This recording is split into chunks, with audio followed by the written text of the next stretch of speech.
Nós estamos falando ainda sobre o reino de Deus de ponta cabeça, que haverá mais, acho que 2 ou 3 mensagens sobre esse tema. E a grande pergunta, a linha que conduz, o fio que conduz essa reflexão é que existe um jeito de viver que é diferente do jeito que o mundo vive. Por isso que o reino de Deus, ele é uma contracultura à cultura do mundo. Dá para você dizer isso para quem está do lado aí? Fala assim para ele: o reino de Deus é uma contracultura à cultura do mundo. Ou seja, existe um jeito de viver que é diferente.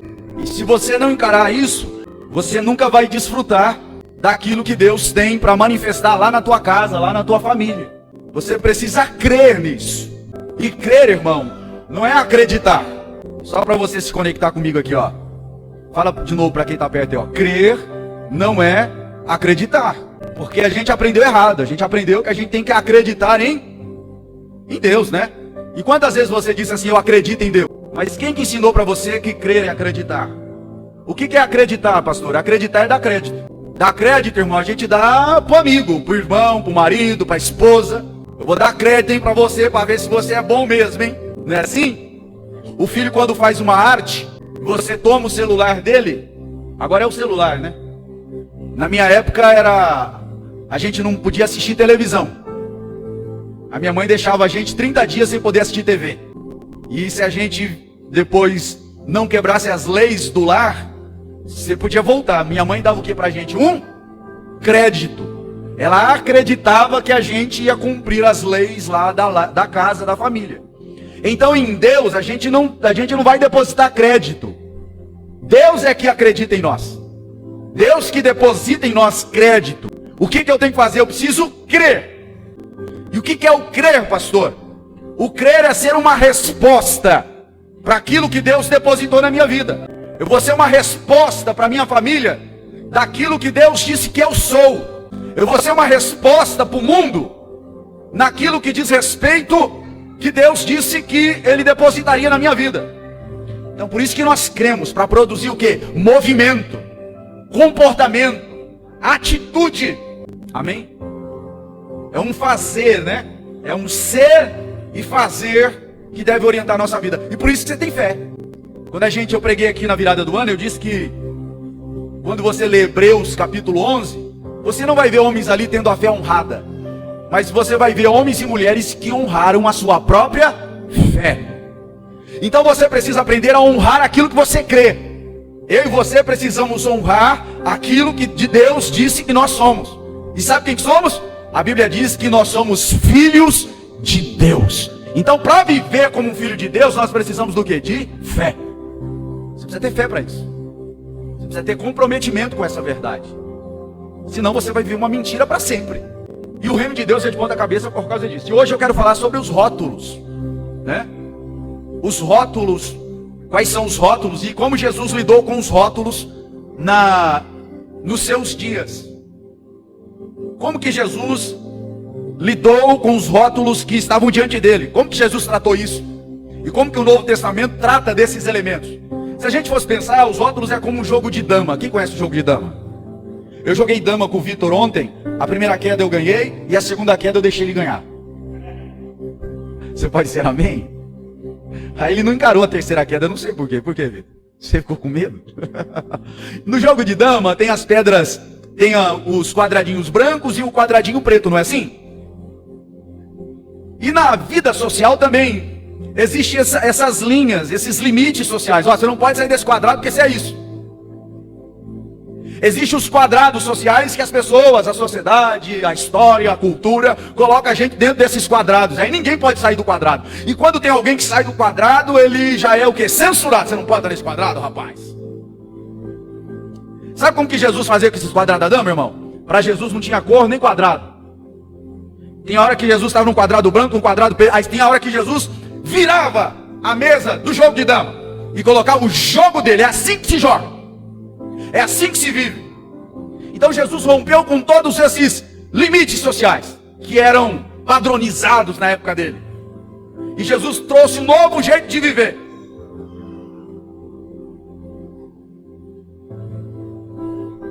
Por exemplo, você sabe quem que era o profano na época de Jesus? A gente usa muito isso hoje, sagrado e profano, né? Ah, aquele irmão lá é profano. Ah, aquela irmã lá é profana. Aquele irmão era limpo e sujo. O profano era alguém que era cerimonialmente impuro. Por exemplo, quando as mulheres estavam nos dias dela lá, nas TPMs delas, elas não podiam ir à igreja, porque elas eram consideradas o quê? Profanas. Quem era o profano? É aquele que ficava fora do culto. É aquele que não podia entrar dentro do templo. Quem era o profano naquela época? Eram os samaritanos. Os publicanos que cobravam impostos da sua própria nação eram considerados como profanos. O que quer dizer a palavra profano? É aquele que fica de fora. Mas ele ficava de fora por quê? Porque ele estava enquadrado dentro de um rótulo religioso. Por exemplo, quando eu falo para você essa palavra, você lembra do quê? Muçulmano. Do que você lembra? Extremista, que mais? Quando você ouve a palavra muçulmano, você pensa no quê? Terrorista, não é? Terrorista, extremista. Mas você sabia que o Islã não é um grupo terrorista? A religião muçulmana não é uma religião extremista e nem muito menos terrorista. Existe dentro do Islã um grupo pequeno que é extremista e terrorista. Você sabia que na Idade Medieval as pessoas que se chamavam cristãs foram que mais mataram pessoas? Você sabia que depois da reforma tinha alguns reformadores que mandavam matar pessoas porque não criam naquilo que eles criam? Eu não vou falar o nome deles aqui para vocês não ficarem assustados. Então são rótulos. Antes de eu entrar nos rótulos, como Jesus lidou com os rótulos no Novo Testamento, eu vou falar por que nós rotulamos. Você sabe por que a gente gosta de rotular as pessoas? Por algumas razões que eu vou citar aqui para vocês. A primeira razão por que nós rotulamos. Primeiro, por uma imposição sociopolítica.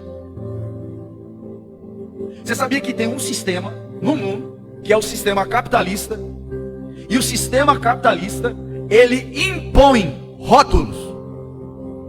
Por que o sistema capitalista impõe rótulos? Porque eles dividem a sociedade em quê? Vamos lá, irmão, vocês sabem.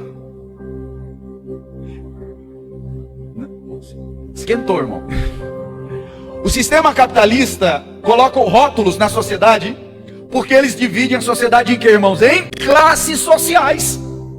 Aí tem os pobres, os miseráveis e os ricos.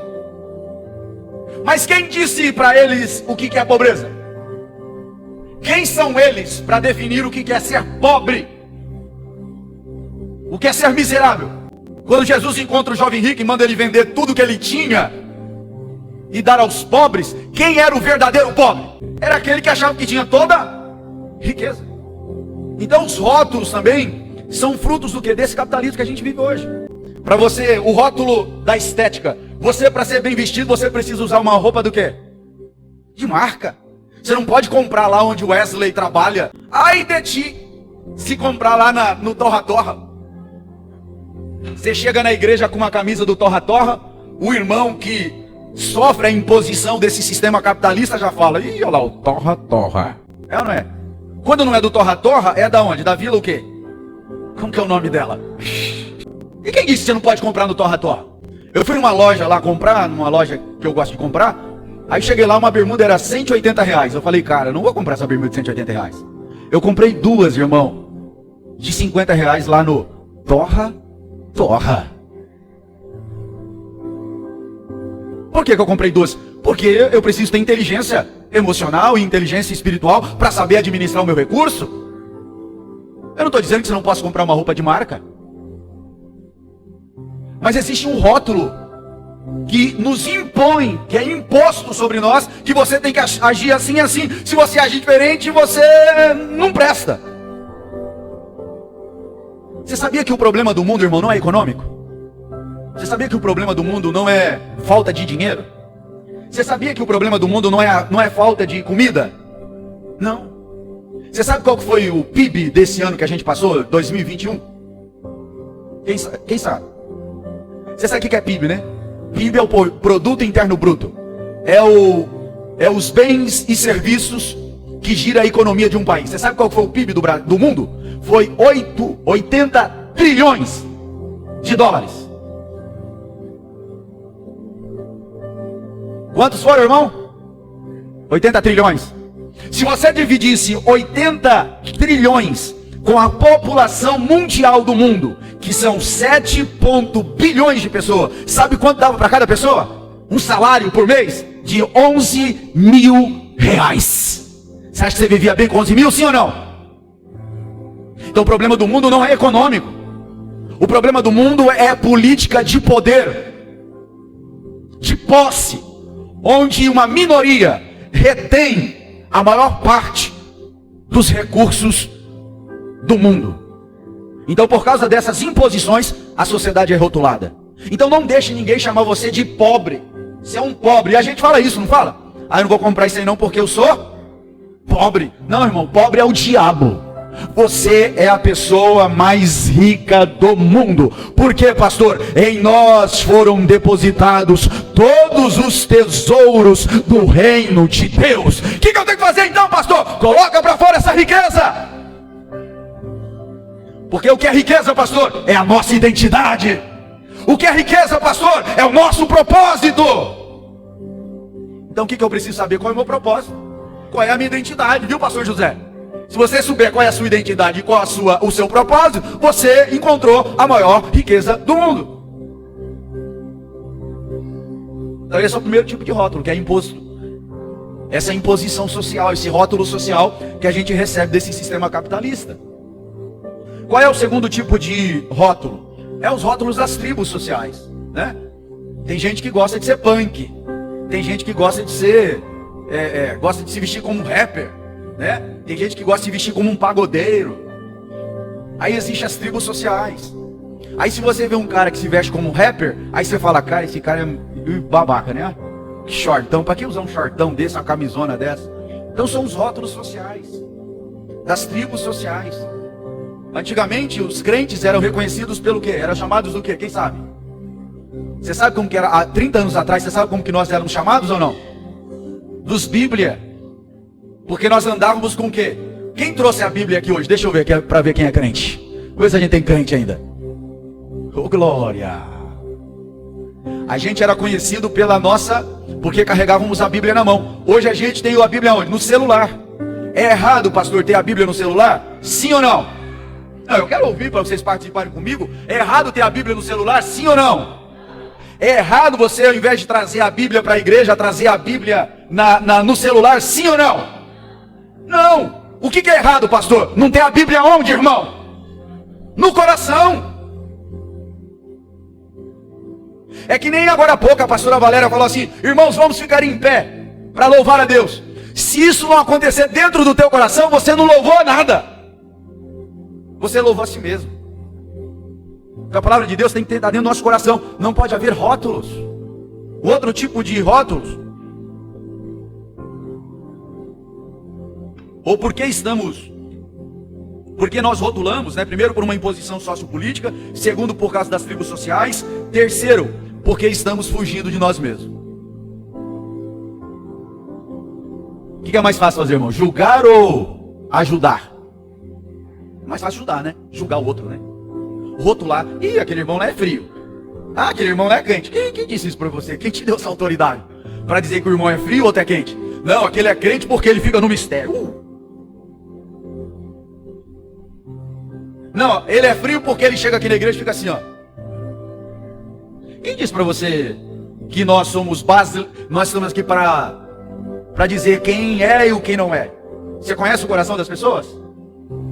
Às vezes o irmão está aqui, ó, caladão, mas por dentro ele está lá sendo quebrado. É lógico que tem gente que vem aqui que fica paradão, que ele está aqui, ó, só assim, ó, eu não vejo a hora de ir embora, né? Mas tem gente que tem a unção do canavial, mas bate na mulher, irmão. Espanca o filho em casa. Porque às vezes nós rotulamos as pessoas, porque nós estamos fugindo de nós mesmos. Que é mais fácil julgar o outro do que me enfrentar. Por que nós rotulamos? Para diminuir o outro. Porque tem gente que infelizmente ele foi tão oprimido quando era criança, que quando ele cresce, para poder se sentir bem, ele precisa diminuir as pessoas, ou diminuir as coisas que as pessoas fazem. É mais ou menos assim, ó. Você foi lá para Porto Seguro, ou você foi lá para Canavieiras, o pastor Jonathan tá lá em Canavieiras lá, ó. Aí ele chega para você, todo feliz, todo alegre, irmão, cara, eu nunca tinha ido pra praia, praia top. Aí ele fala, onde você foi? Aí ele fala assim pra você, aí ele fala, eu fui em Canavieiras. Aí você fala, ih, irmão, gostoso mesmo é lá em Porto Seguro onde eu fui. Por quê? Para eu me sentir bem, eu preciso fazer o quê? Ficar diminuindo os outros. Você já viu, irmão, quando alguém chega e conta para você alguma coisa legal, da hora? Cara, você não sabe o que eu fiz. Olha, você não sabe o que eu comprei. Aí ele já dá um jeito, muda de assunto e fala, ah, você não sabe o que eu fiz. São pessoas que não têm base, não têm solidez. Porque para se sentirem bem, precisam diminuir o outro.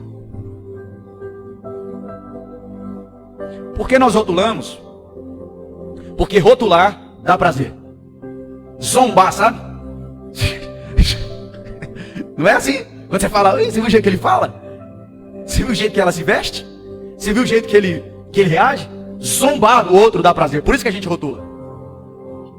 Ah, você viu como que ela é magricela? Você viu como que ele é gordinho? Eu não posso ver o Vitor de lado assim, irmão, porque ele tá com a pancinha grandinha. Aí eu zombo ele porque isso dá prazer. Aí a gente ri. Por isso que a gente zomba. Por isso que a gente zomba.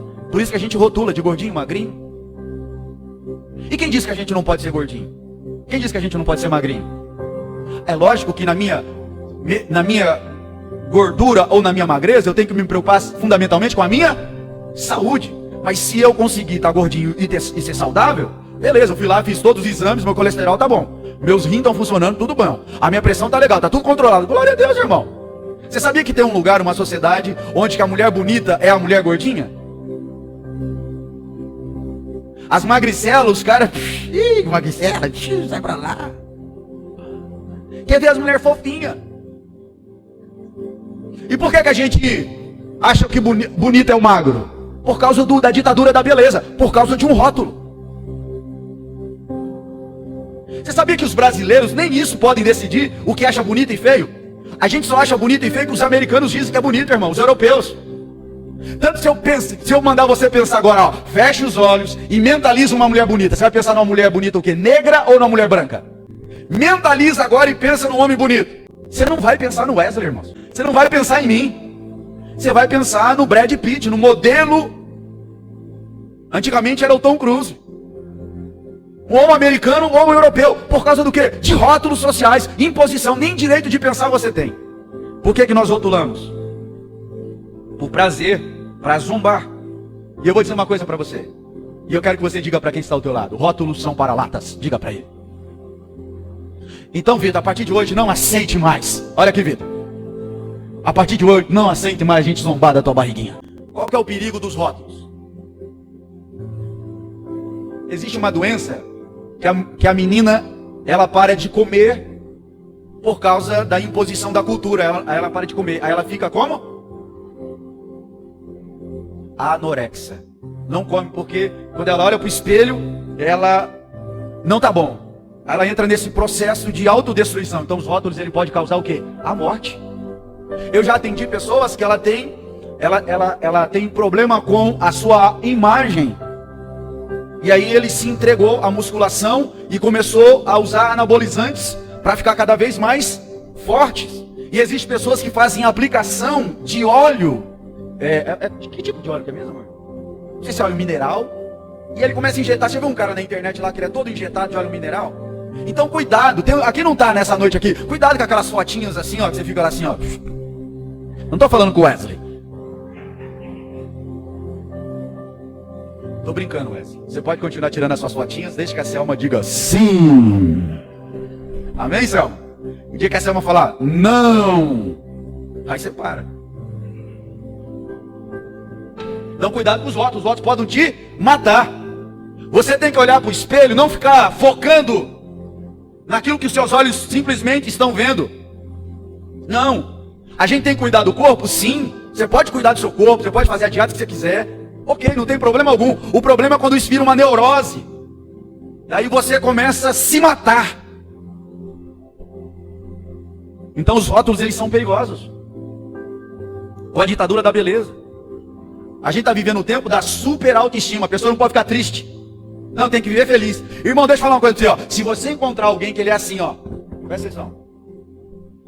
Toda vez que você encontra esse cara, lá na tua casa, lá na tua família deve ter. E o cara é assim, ó, presta atenção. Uma mulher, ele é assim, ó. Ele é doido, irmão.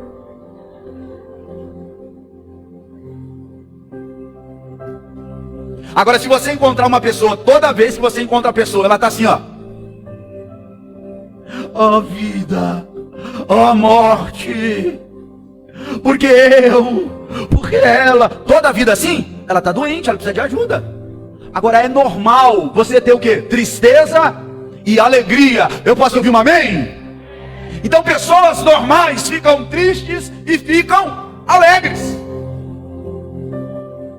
Agora quando você encontra um cara, uma vez eu estava debatendo eu fui numa pizzaria, bem cara, uma pizzaria, meu Deus do céu. Você tinha que deixar o seu carro lá na pizzaria.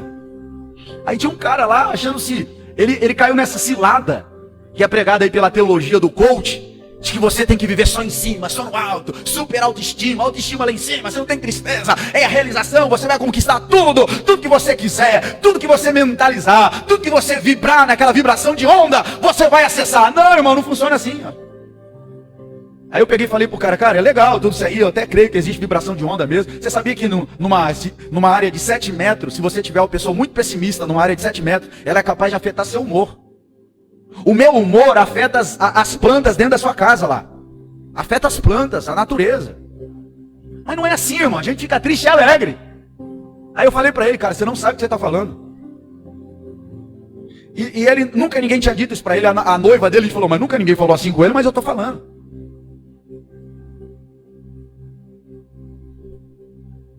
Existem desafios que a gente tem que enfrentar na vida, que eles são maiores do que a gente, irmão. E aí? É a autoestima lá em cima? Não, eu já enfrentei desafios, vou enfrentar desafios que são maiores do que eu. Então pare com esse negócio. Eu tenho que ter autoestima o tempo todo. Não. E o problema de ter autoestima o tempo todo lá em cima é que a pessoa ela cria um conceito a respeito de si mesmo, independente do resultado. É mais ou menos assim, você encontrar aquela igreja não tem, graças a Deus a gente não tem, né?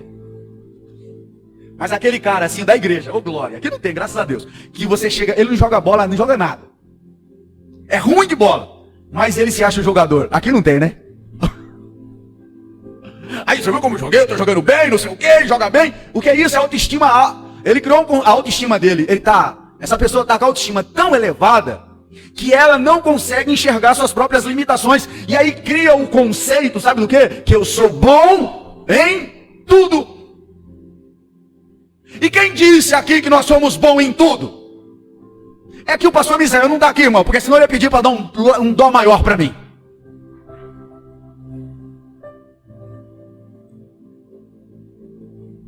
E quem disse que nós temos que ser bom em tudo? Esse é o problema dos rótulos. Você não já ouviu isso? Você tem que ser bom em tudo que você faz. Não, senhores, irmãos. Nós não temos que ser bom em tudo que nós fazemos, coisa nenhuma. Por isso que mais... Presta atenção aqui, ó. Se você não ouviu nada que eu estou dizendo, ouça pelo menos isso. Mais do que ter autoestima alta e ter autoestima baixa, você precisa ter autoeficácia. Diga para o irmão isso. Tenha autoeficácia. O que é autoeficácia, pastor? Autoeficácia é o que a pastora Valéria teve que ter nesse ano de 2021. Que ela sofreu. E eu sofri junto com ela. Para ela terminar o curso dela lá de nutrição. E quantas vezes ela quis desistir. E ela disse, não, acho que eu vou trancar esse estágio. Vou fazer outro estágio. Vou deixar para fazer o outro estágio o ano que vem. Eu falei, não, você aguentou até agora. E você está casada comigo, eu sou grande, você é grande também.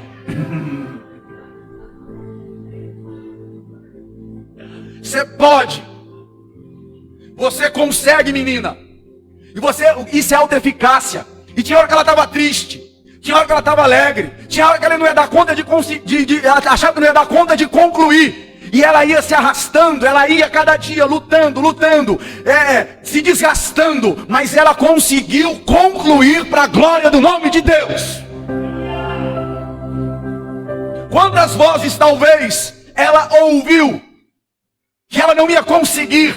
E a autoestima dela ficou baixa muitas vezes. Porque o problema não é ter alto ou baixo, é você ser uma pessoa conclusiva. Você começou esse casamento, você vai com ele até o final. Você começou com essa família até o final. E quando você vê que teu marido está caindo, você está lá para levantar para a glória do nome de Jesus. Então, autoeficácia. Eu vou gastar meu sangue nesse negócio, vou entregar minha vida nesse negócio, mas não vou desistir. E eu quero pedir perdão aqui para você em algum momento nesse ano de 2021. Na minha incapacidade de ver o que Deus já viu, talvez eu pedi para você desistir de alguma coisa. Amém? Então tem autoeficácia. Não siga os rótulos. Não é porque o mundo está dizendo que você tem que ser o super, que você é o super. Não existe super, irmão. Tem hora que a gente vai estar igual o leão da tribo de Judá. O diabo aparece e você... Tem hora que a gente vai estar igual o leão da tribo de Judá. O inimigo se levanta e você... Mas tem hora que a gente vai estar igual o cordeiro. E a Bíblia diz que Jesus como cordeiro foi para o matador e não abriu a sua boca. Você vai estar tão frágil como um cordeiro. Você sabe quem que era o cordeiro? O cordeiro era o seu cachorrinho de estimação. Quem tem cachorrinho de estimação? Deixa eu ver. Eu tenho lá 2 cachorrinhos em casa. O cordeiro era como se fosse um cachorrinho de estimação. É a ovelha pequenininha. E eles ficavam lá cevando a ovelha pequenininha na sua fase infantil, preparando ela para sacrificar o Senhor. E tem hora que a gente está assim, irmão, fragilizado. Parece que tem hora que o nosso destino não está na nossa mão, nem na mão de Deus. Parece que está na mão da tragédia, não é? Não parece, irmão? Tem hora que acontece coisa com a gente que parece que a nossa vida está na mão do caos, que não tem uma ordem. Mas deixa eu dizer uma coisa para você: o Deus que fez os céus e a terra, não há nada que escape dos olhos de Deus. Deus está no controle. Deus está no controle. Então cuidado com os rótulos. Você pode criar uma mentira. Você pode acreditar em uma mentira e fantasiar uma mentira a respeito de si mesmo. Porque nós não temos que ser bom em tudo, mas nós precisamos ser bom em alguma coisa. Fala para o irmão que está ao lado: em 2022, seja bom em alguma coisa.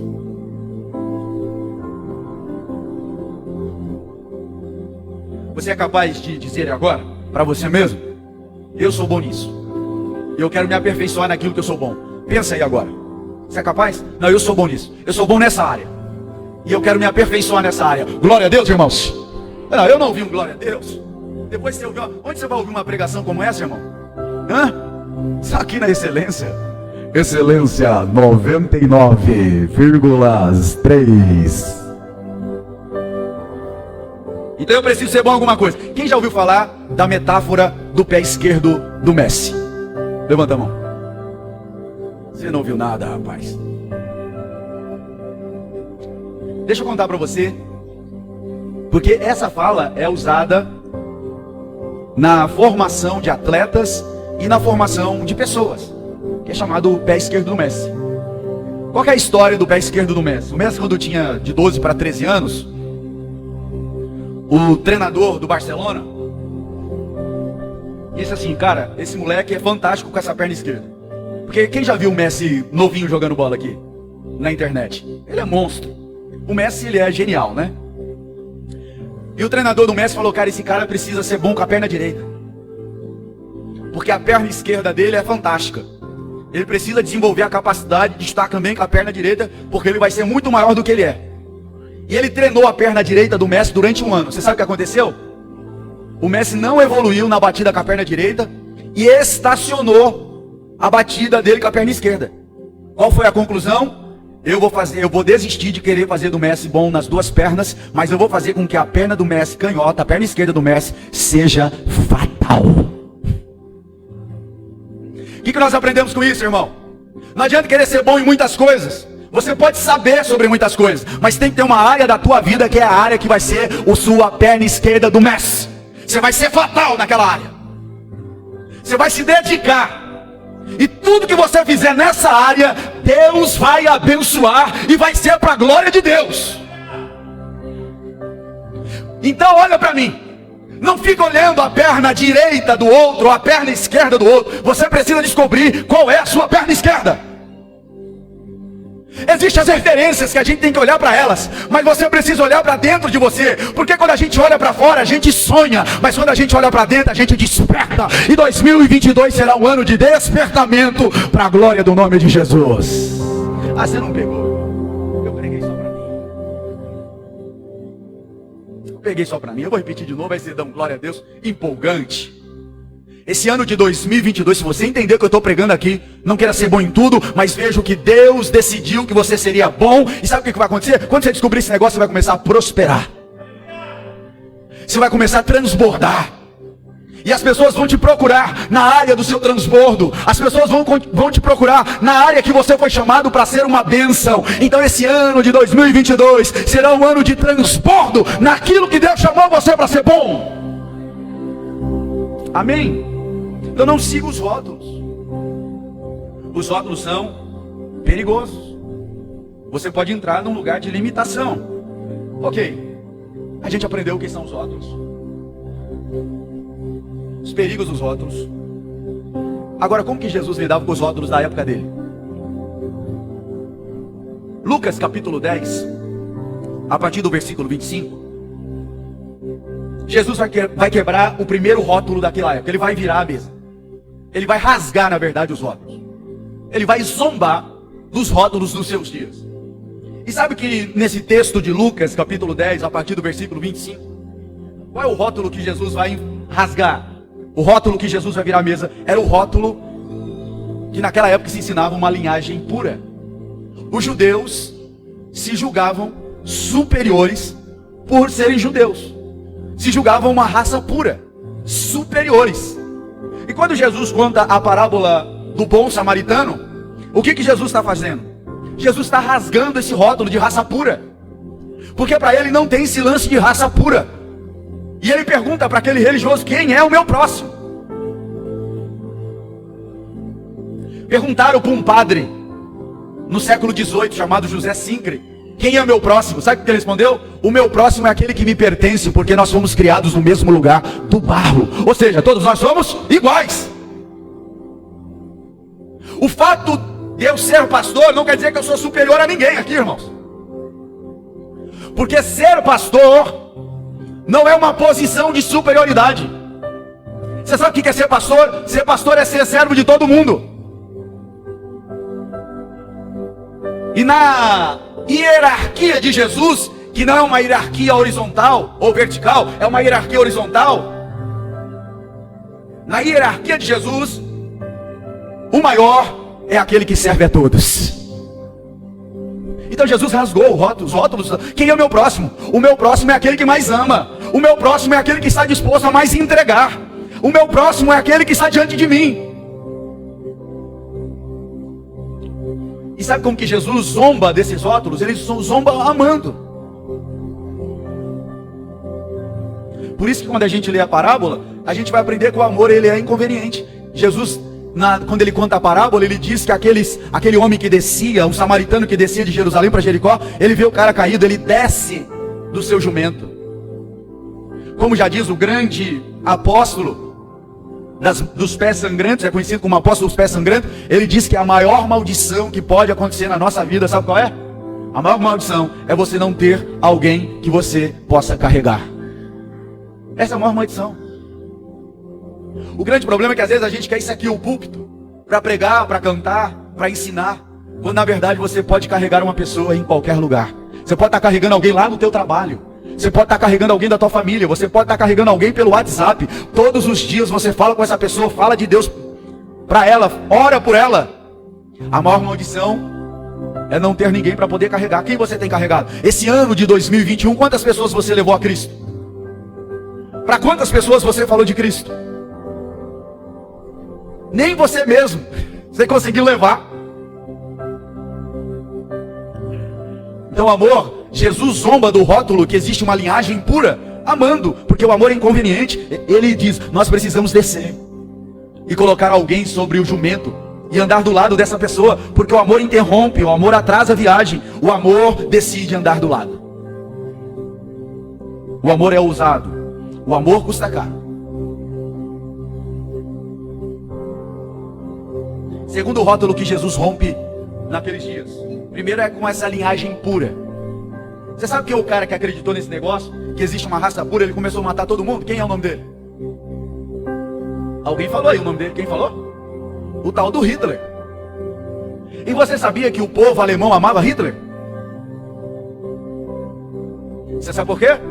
Porque o povo acreditou naquele rótulo, que existia uma raça ariana, que existia uma raça superior. Você sabe por que os europeus escravizaram os africanos na África? Porque existia um cientista que começou a ensinar que ser negro é ser uma raça inferior. E criaram esse rótulo. E criaram o rótulo da escravatura. E você sabia que o Brasil foi o último país a abandonar a escravatura? A escravatura já tinha terminado lá na Europa há mais de 140 anos, e o Brasil continuou escravizando. E o Brasil foi um dos países que mais escravizou no mundo. E aí nós recebemos esses rótulos. Um outro rótulo que Jesus enfrenta e quebra, sabe qual é? É resgatar, aí eu quero que você dê glória a Deus por isso, resgatar a dignidade da mulher. Existem igrejas ainda que a mulher não pode sentar do mesmo lado que o homem. Você sabe por quê? Porque ainda carrega esse rótulo que a mulher é inferior. Que a mulher não pode ficar, a esposa não pode ficar sentada do lado do marido. Ainda existem igrejas hoje que a mulher não pode pregar, não pode ensinar, porque ainda estão sobre o jugo do rótulo que a mulher é inferior. Jesus enfrentou isso. O apóstolo Paulo enfrentou esses rótulos. Na época de Jesus, a mulher ela só podia cuidar da casa, cuidar dos filhos. Porque na época de Jesus, para alguns rabinos, as mulheres nem alma tinham. A mulher e uma jumenta, fala para tua mulher aí, ô profeta. A mulher e uma jumenta era a mesma coisa.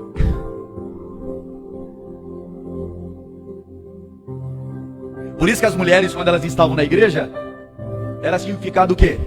Ainda existem igrejas que fazem isso. As mulheres tinham que ficar com véu. E algumas delas deveriam, os maridos forçavam elas usarem véu até dentro de casa. Porque a mulher era inferior.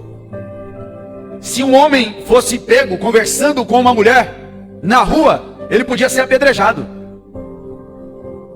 Porque não podia conversar nem com a esposa na rua. Os pais podiam vender as suas filhas para quitar a dívida dele, porque as mulheres eram tidas como produto. Você sabe o que naqueles dias também acontecia? Quando o marido chegava do trabalho, as mulheres tinham que lavar os pés do marido, lavar as mãos do marido e lavar o rosto do marido. É assim, Leslie, lá? Oh, glória!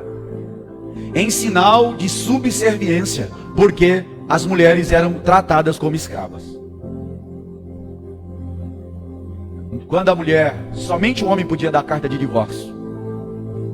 A mulher não podia pedir a carta de divórcio. E sabe o que alguns homens faziam?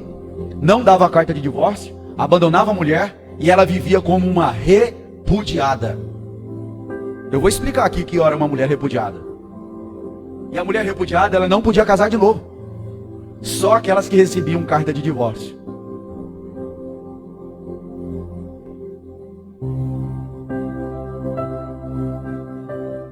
Como Jesus começa a mudar o patamar das mulheres? Quando ele permite que as mulheres tenham acesso a ele, em público. Imagine, irmãos, numa sociedade que era proibida a mulher falar em público, e uma sociedade que era proibida as mulheres serem vistas, ninguém podia ver. Se você visse na época de Jesus uma mulher sem véu, você sabe quem eram? Eram as prostitutas. E quando Jesus está na casa de um fariseu, chega uma prostituta, diz o texto de Lucas 7,36, com óleo precioso, e unge os pés de Jesus e começa a enxugar com o cabelo. E o fariseu, com medo de falar com Jesus, só pensa. E ele pensa assim, ó, se ele fosse profeta, ele não permitia isso. Aí Jesus, ouvindo o pensamento dele, diz para ele: rapaz, eu cheguei aqui, você nem ósculo me deu. Ósculo era um sinal de cortesia. Nem um sinal de cortesia você me deu na sua casa. E essa mulher me ungiu, e o ato dela nunca vai ser esquecido. Jesus permitiu que as mulheres tivessem acesso a Ele. Ele está dando dignidade para as mulheres.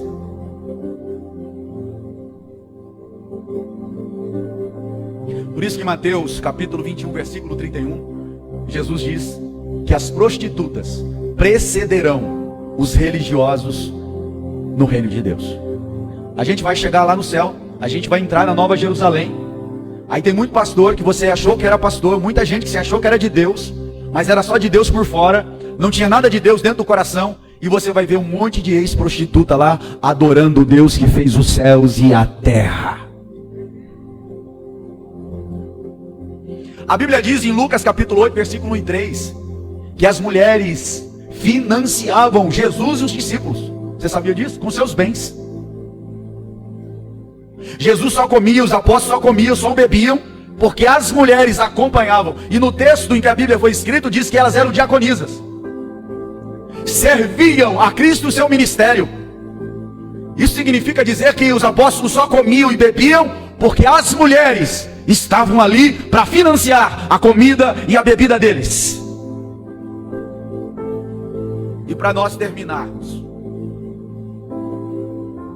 que é o caso mais emblemático de Jesus.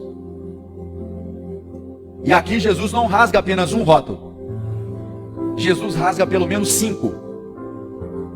Em João capítulo 4, versículo 1 ao 42, quando ele conversa com a mulher samaritana. Quando Jesus conversa com a mulher samaritana, tanto a mulher como os discípulos ficam o quê? Chocados. Os discípulos saíram para comprar mantimento, e quando eles voltam, Jesus está conversando com a mulher num poço. Sabe que horário? Ao meio-dia. E você sabe quem ia ao meio-dia naquele lugar? Tirar água do poço de Jacó? Só as prostitutas, só as mulheres da vida, só as mulheres cerimonialmente impuras. Uma judia que se prezava jamais estaria ali, naquele horário. E quando os discípulos voltam, Jesus lá trocando a maior ideia com a mulher samaritana. Então, quais os rótulos que Jesus quebrou? Primeiro, Jesus quebra o rótulo ele viola as regras de território. Porque ali era a região de Samaria. E os judeus que se prezavam não passavam em Samaria. E Jesus, pouco antes disso, pouco antes do capítulo 4, ele diz assim, ó, necessário é passar por Samaria. Porque a maioria dos judeus andavam 34 quilômetros a mais para cortar a volta. É mais ou menos assim, ó, não quero passar aqui, você vai daqui para o centro e você fala assim, ó, eu não vou passar na Vila Brasil. Eu não vou passar no Inferninho. Aí você corta a volta e vai por aqui, ó. Eles cortavam volta para não passar nesse lugar. Aqui em Prudente você não corta a volta de lugar nenhum, né? Não corta. Ah, não vou passar nesse bairro não que é perigoso. Então Jesus viola primeiro essa regra de territórios. Judeus não passavam por ali. Não, eu vou passar, é necessário passar por Samaria. Segundo rótulo que Jesus quebra, ele conversa com a mulher. Jamais um homem podia conversar em público com uma mulher. E o pior, ele quebra o terceiro rótulo. Ela era uma samaritana. Os judeus, homens, oravam, Deus, te dou graça, porque não nasci samaritano e não nasci mulher. Porque para um judeu, um samaritano era uma pessoa endemoniada. E se fosse mulher, ela tinha uma legião de demônio. Porque os rótulos daquela época, e Jesus enfrenta esses rótulos e conversa com a mulher samaritana. Um outro rótulo que Jesus quebra, aquela mulher samaritana, ela não era prostituta. Quando Jesus fala para aquela mulher no versículo 38 do capítulo 4, olha, você tem 5 maridos e o que tem agora não é seu, Jesus não está dizendo que ela é prostituta. Ela era uma repudiada. Por que Jesus está dizendo que tens agora não é seu? Porque aquela mulher, ela não estava, pela lei judaica, autorizada a casar-se de novo. Porque para ela poder se casar de novo, ela precisava da carta de repúdio, ou da carta de divórcio. E provavelmente o marido dessa mulher samaritana, os maridos dela não havia dado. Porque quem tinha que dar? O primeiro marido. E ela já estava no 5º. Por isso Jesus diz: o que tens agora não é seu. Já tivesse 5, o que tens agora não é seu. Mas isso não impede de Jesus tratar aquela mulher com dignidade. Nenhum desses rótulos impede Jesus de dizer para ela: eu sou a água da vida. E mais, irmãos, Jesus quebra um outro rótulo. Ele pede de beber para aquela mulher. Só pedia de beber quem era mendigo. Jesus se coloca como um mendigo, porque nada desses rótulos é obstáculo para Jesus para poder salvar aquela mulher. O que eu quero dizer com isso? Eu quero dizer que o meu e o seu pecado não impede que a glória de Deus se manifeste na tua vida e na vida da tua família. Então pare de rótulo. Para você não tem jeito. Talvez você entrou aqui pensando que o seu casamento não tem jeito. Quem disse?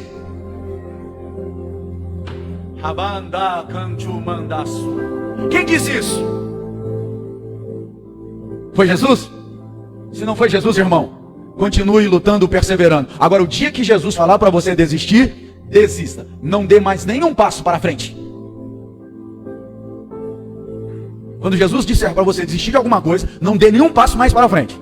Você vai dar um passo para trás. Para quê, pastor? Para ir tomar impulso e seguir vivendo para a glória do nome de Jesus. Você quer dizer uma coisa para você que vê que essa noite, os seus pecados, os seus rótulos, aquilo que disseram a teu respeito e aquilo que você pensa a respeito de si mesmo, não limita aquilo que Deus tem para fazer na tua vida, para a glória do nome de Jesus.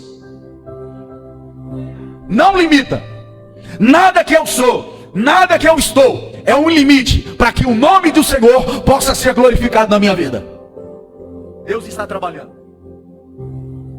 Deus está trabalhando. Por isso que o profeta Isaías diz: Deus na antiguidade não se viu, nem com os ouvidos se ouviram, nem com os olhos se viram, um Deus além de ti, que trabalha por aqueles que nele esperam. Eu concluo.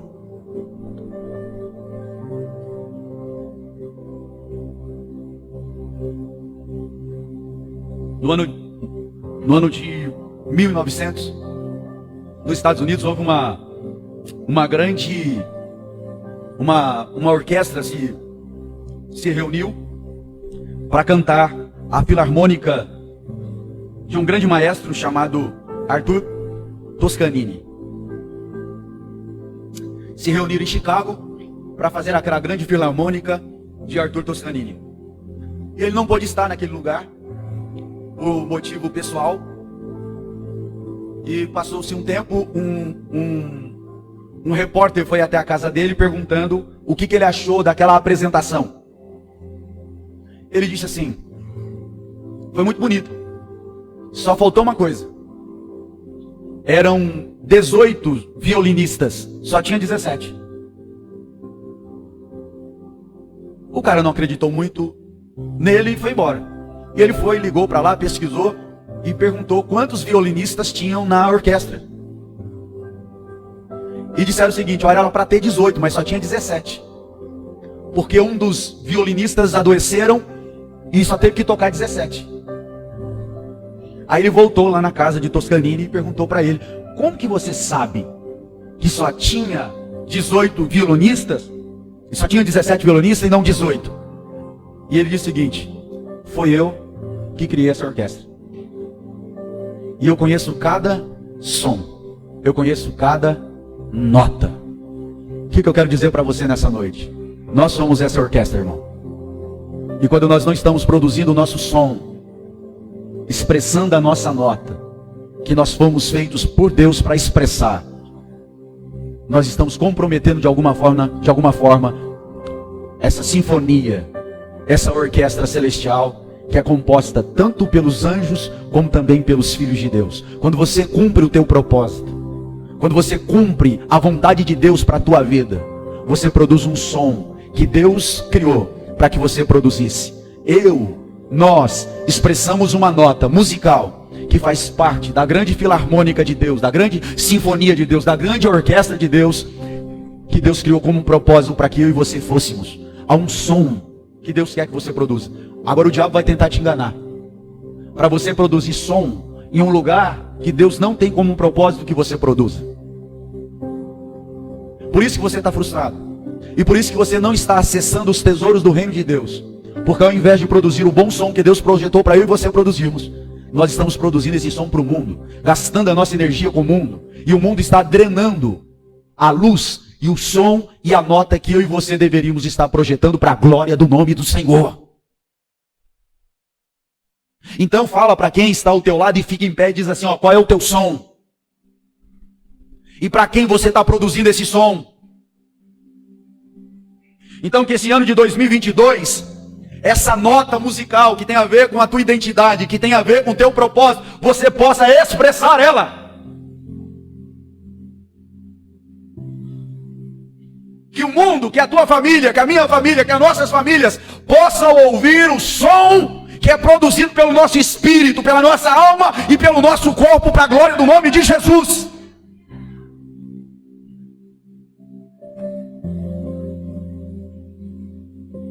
Pare de se entregar às trevas, aos rótulos mundanos. Porque para o mundo, irmão, ser cristão de verdade, não esses cristãos meia boca, que é um pé na igreja, um pé no mundo, isso aí não transforma ninguém. Quando a gente não cumpre o nosso propósito, não produzimos a nossa nota, nós fazemos com que o nome do nosso Deus seja zombado. Agora quando você começa a produzir o som, as pessoas não vão querer nem estar perto de você, não vão querer nem almoçar mais na tua casa, não vão nem querer estar mais perto de você, porque você está produzindo a nota musical que você foi chamado para produzir. Agora tem uma coisa, irmãos, a Bíblia diz, no Evangelho segundo escreveu João, quem é de Deus, ouve a palavra de Deus. Quando você começar a produzir seu bom som, a sua nota musical nessa filarmônica celestial, as pessoas vão ouvir também. E vão entrar nessa orquestra, vão entrar nessa filarmônica, porque esse é o propósito de Deus para a vida delas. Esse é o propósito de Deus para as nossas vidas. Então não aceite ficar cantando e produzindo som que não é aquele que Deus te chamou para produzir. Não aceite isso para a tua casa, para a tua família. E eu desejo, e eu creio. E se você não crê, eu creio por você. Porque eu creio que todas as pessoas que entraram aqui essa noite são filhos de Deus. Não parece, pastor, mas são. Pastor, nem eu acredito. Porque eu tenho um determinado comportamento. E quem disse para você que o teu comportamento limita o teu Deus? Quem disse para você que os seus erros limitam o teu Deus? Quem disse para você que os seus pecados limitam o teu Deus? O teu Deus está aqui nessa noite para te transformar e que você possa produzir o bom som de Cristo. O mundo vai nos ouvir, irmãos. Oh, glória! A tua família vai ouvir. Os teus amigos vão ouvir. Se você levar a sério essa verdade. Começa a levar a sério hoje. E se entregue verdadeiramente ao Senhor. Pastor, eu entrei aqui, eu estou afastado do propósito de Deus, estou afastado da aliança, mas hoje eu quero retomar o meu lugar de aliança. Tem alguém que quer fazer isso? Levanta a mão assim, eu quero, pastor. Eu quero que esse ano de 2022 seja um ano para a glória de Deus e eu quero produzir o bom som de Cristo. Tem alguém que quer fazer isso? Levanta a mão assim, ó. Temos 2 pessoas que querem fazer isso. Você pode glorificar a Deus por isso? Quem mais, irmãos? Eu quero. Levante a sua mão assim, eu quero, pastor. Eu quero romper com todas aquelas realidades que estavam drenando a minha luz. E eu estava pensando que estava produzindo um som, mas era um som que não era para a glória de Deus, que zombava do nome de Deus. Irmãos, deixa eu dizer uma coisa para você. Tudo que eu faço produz um som e um cheiro.